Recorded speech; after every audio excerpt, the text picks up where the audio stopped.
امریکی صدر کا ایران میں نظام حکومت کی تبدیلی کا اشارہ، کہا رجیم چینج کی اصطلاح کو سیاسی طور پر درست نہیں سمجھا جاتا۔ ایرانی حکومت اگر ایران کو عظیم بنانے میں ناکام ہے تو پھر نظام کی تبدیلی کیوں نہ ہو، کہا ہمارے حملے ایران میں بہت درست اور ہدف پر تھے۔ ایران کی جوہری تنصیبات کو سب سے بڑا نقصان زمینی سطح میں بہت گہرائی میں ہوا۔ ہماری فوج نے شاندار مہارت کا مظاہرہ کیا۔ کارروائی کے بعد B-2 بمبار طیارے میزوری میں لینڈ کر گئے۔ امریکہ نے ایران کے ہاتھ سے بم چھین لیا، اگر تہران بم بنا لیتا تو استعمال بھی کرتا۔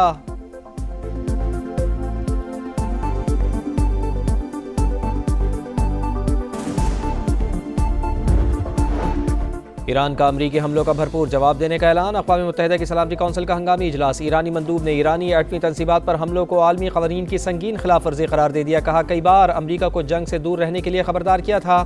حملے سے امریکہ کی سیاسی تاریخ پر ایک بار پھر دھبا لگ گیا۔ امریکہ نے نیتن یاہو کے لیے اپنی سیکیورٹی خطرے میں ڈال دی ہے۔ امریکہ کے الزامات کے سیاسی محرکات ہیں، ان کی کوئی قانونی بنیاد نہیں۔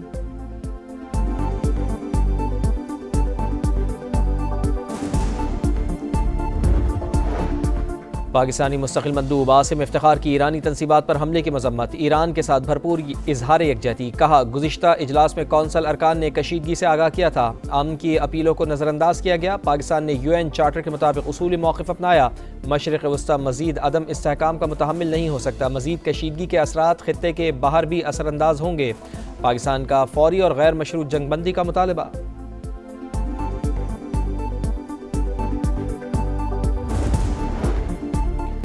سیکرٹری جنرل اقوام متحدہ اینٹونیو گوتریس کا کہنا ہے کہ امن کو موقع دینے کے بجائے ایران پر حملہ کیا گیا، خطے کے شہری مزید تباہی کے متحمل نہیں ہو سکتے، جنگ روک کر جوہری پروگرام پر سنجیدہ اور مستقل مذاکرات کیے جائیں۔ ایران کی خود مختاری اور عالمی قوانین کی پاسداری کا مطالبہ، سربراہ IAEA کا سلامتی کونسل کے ہنگامی اجلاس سے خطاب، کہا امن کو راستہ نہ دیا گیا تو تباہی اور بربادی ہوگی، اپنے نمائندے ایران بھیجنے کے لیے تیار ہیں۔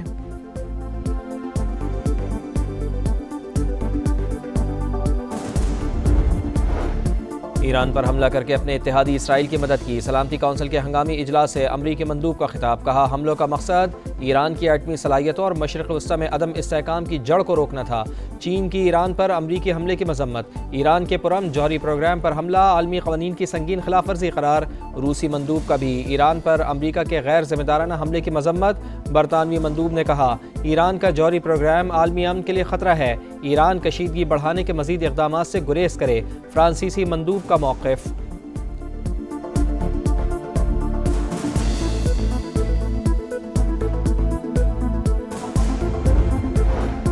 شمالی کوریا کی ایران پر امریکی حملے کی شدید مذمت، ترجمان وزارت خارجہ کا کہنا ہے کہ امریکہ نے خود مختار ریاست کے سلامتی کے مفادات کا استحصال کیا۔ مشرق وسطی میں بڑھتی ہوئی کشیدگی، وزیر اعظم نے قومی سلامتی کمیٹی کا اجلاس آج بلا لیا، سیاسی اور عسکری قیادت شرکت کرے گی۔ ایران امریکہ اسرائیل جنگ کے باعث پیدا صورتحال پر غور ہوگا، فیلڈ مارشل عاصم منیر اپنے حالیہ دورہ امریکہ پر شرکاء کو اعتماد میں لیں گے۔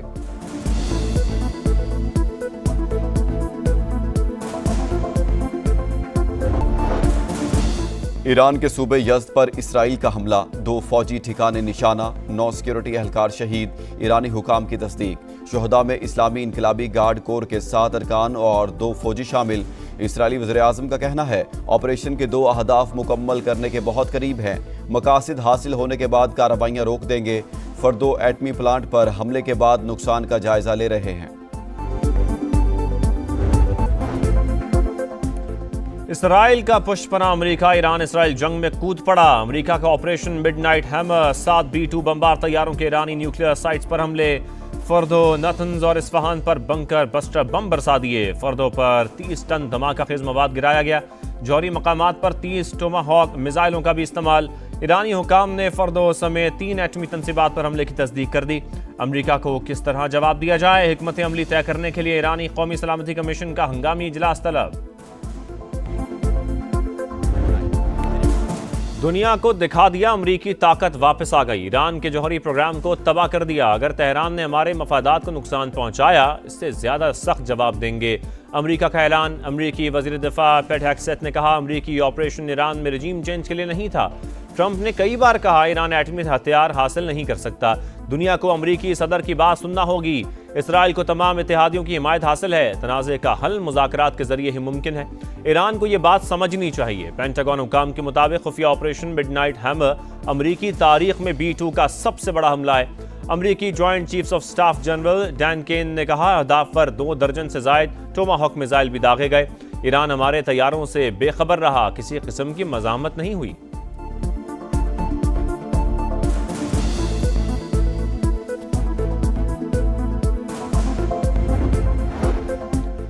امریکہ نے ایران کے ہاتھ سے بم چھین لیا۔ گزشتہ روز شاندار فوجی کامیابی حاصل کی۔ اگر تہران بم بنا لیتا تو استعمال بھی کرتا۔ امریکی صدر ڈونلڈ ٹرمپ کا بیان، کہا مزید سخت حملے کریں گے، دیگر اہداف کو نشانہ بنائیں گے۔ حملوں کا مقصد ایران کی یورینیم افزودگی صلاحیت ختم کرنا تھا۔ دنیا کی کوئی فوج ایسا نہیں کر سکتی تھی۔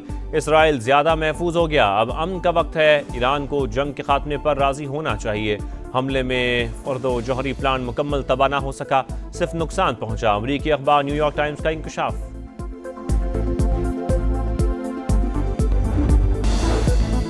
امریکہ اسرائیل کی بے بسی دیکھ کر جنگ میں کودا۔ حملہ ثبوت ہے کہ صہیونی سازش کے پیچھے واشنگٹن کا ہاتھ ہے۔ ایرانی صدر مسعود پزشکیان کا شدید رد عمل، کہا امریکہ کو اس کی جارحیت کا جواب ضرور ملے گا، ہمارے پاس کئی آپشنز موجود، واشنگٹن جواب کا انتظار کرے۔ ایرانی وزیر خارجہ کی وارننگ، عباس عراقچی ماسکو پہنچ گئے، روسی صدر پیوٹن سے ملاقات کریں گے۔ ایرانی پارلیمنٹ نے آبنائے ہرمز بند کرنے کی منظوری دے دی۔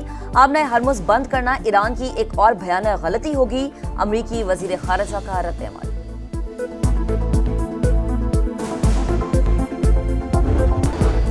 صدر مملکت کا مشرق وسطیٰ میں کشیدگی پر تشویش کا اظہار، کہا لاکھوں معصوم جانوں کو خطرہ، صورتحال بے قابو ہو سکتی ہے، تمام فریقین زیادہ سے زیادہ تحمل کا مظاہرہ کریں، عالمی برادری بحران کے خاتمے کے لیے اپنا کردار ادا کرے۔ آصف زرداری کا مکالمہ اور سفارتکاری اپنانے کی ضرورت پر زور۔ وزیر اعظم شہباز شریف کا ایرانی صدر سے ٹیلی فونک رابطہ، امریکی حملوں کی مذمت، قیمتی جانوں کے نقصان پر اظہار تعزیت، کہا امریکہ نے IAEA کے تحفظ کے تحت آنے والی تنصیبات کو نشانہ بنایا، آگے بڑھنے کا واحد راستہ فوری مذاکرات اور سفارتکاری ہے، کشیدگی میں کمی کے لیے تعمیری کردار ادا کرنے کا عزم۔ ترجمان دفتر خارجہ کے مطابق اقدام اسرائیلی جارحیت کا تسلسل اور بین الاقوامی قوانین کی خلاف ورزی ہے۔ پاکستان کو کشیدگی میں اضافے پر گہری تشویش، ایران کو UN چارٹر کے تحت دفاع کا حق حاصل ہے، مذاکرات اور سفارتکاری ہی تنازع کا واحد حل ہے۔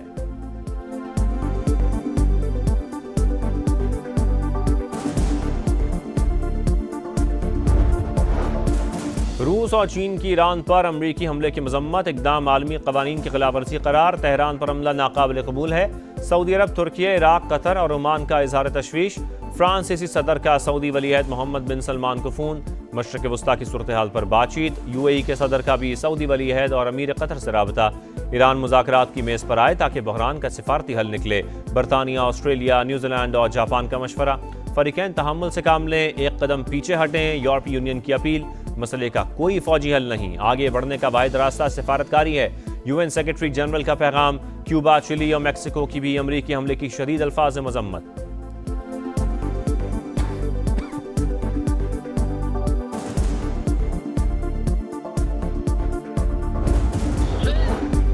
استنبول میں نائب وزیر اعظم اسحاق ڈار اور ایرانی وزیر خارجہ کی ملاقات، ایران پر امریکی اور اسرائیلی حملوں کی شدید الفاظ میں مذمت، تہران کے حق دفاع کی غیر متزلزل حمایت کا اعادہ، اسحاق ڈار افغان وزیر خارجہ امیر متقی سے بھی ملے، دو طرفہ تعلقات، خطے کی صورتحال پر بات چیت۔ مشرق وسطیٰ کی خطرناک صورتحال، سما کی نان سٹاپ ٹرانسمیشن، ٹرمپ نے ایران پر حملے میں اسرائیل کا ساتھ دے کر مشکل راستہ چن لیا، سخت جواب کے بغیر ایران کے پاس کوئی آپشن نہیں، جوابی وار انا نہیں، بقا کا مسئلہ ہے، تجزیہ کاروں کی رائے، کہا ایران سرنڈر نہیں کرے گا، میزائل حملوں کے ساتھ امریکی بیسز کو نشانہ اور آبنائے ہرمز بند کر سکتا ہے۔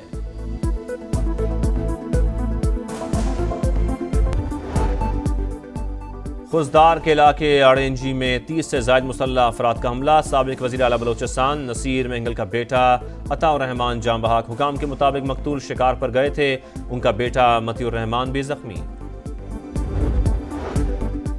غزہ میں اسرائیلی دہشت گردی جاری، جنوبی اور وسطی علاقوں پر حملے، امداد کے منتظر مزید 7 فلسطینی شہید، صبح سے اب تک 40 شہادتیں، اسرائیل کے مسلسل حملوں کے باعث فلسطینی محفوظ مقامات کی تلاش میں دربدر۔ اور اسلام آباد اور راولپنڈی کے مختلف علاقوں میں موسلادھار بارش، بلو ایریا سیکٹر F6 آبپارہ، بری امام، گولڑا اور 0 پوائنٹ کے علاقے شامل۔ کشمیر، بالائی خیبر پختونخوا، بالائی پنجاب اور گلگت بلتستان میں بارش کی پیشگوئی۔ ملک کے بیشتر علاقوں میں موسم گرم اور شدید حبس برقرار رہنے کا امکان۔